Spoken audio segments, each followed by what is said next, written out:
Here we are, still inside our first project, and now we are going to create our first workflow.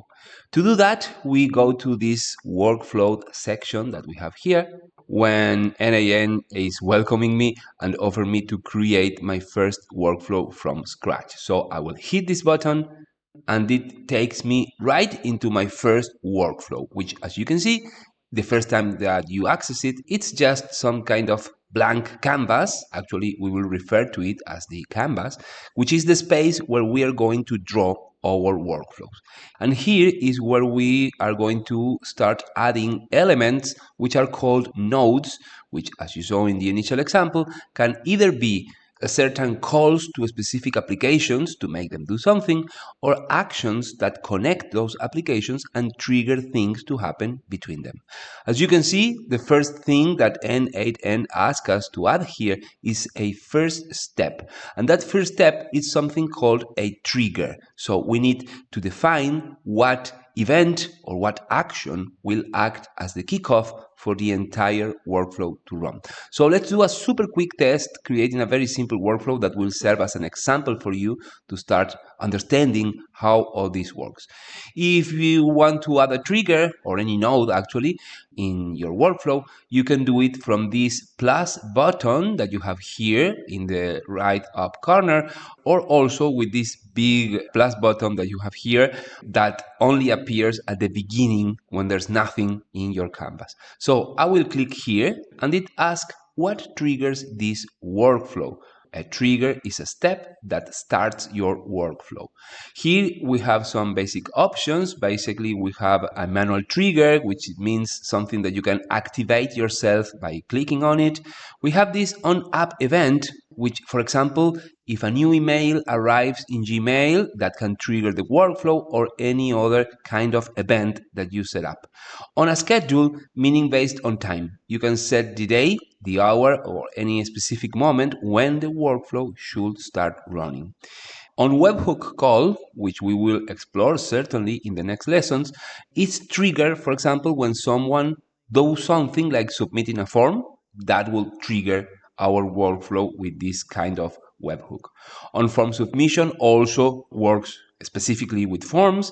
When executed by another workflow, this is very interesting. It's meaning that a workflow can be triggered by another one.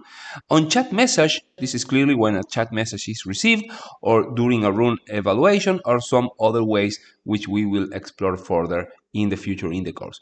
For now, let's choose this on chat message, which means the workflow we're about to set up will start when someone sends a chat message inside N8n. When I click here, this window pops up. Don't worry about it for now, we will understand it soon, but it's simply for configuring the node that we have just added.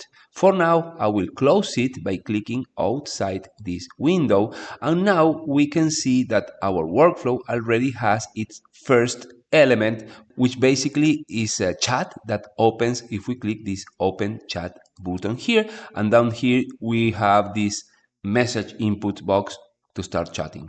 Next to it, we see these logs where is nothing to display yet. Of course, we didn't text anything yet, and we can also hide this chat if we want.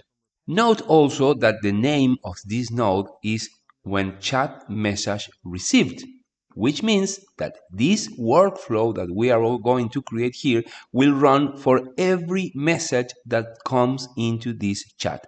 And also notice that to the right side of this trigger, we will see a line with a plus symbol. This is called a connector. It's the line that will connect to the next element or the next node that should be triggered once this trigger is executed.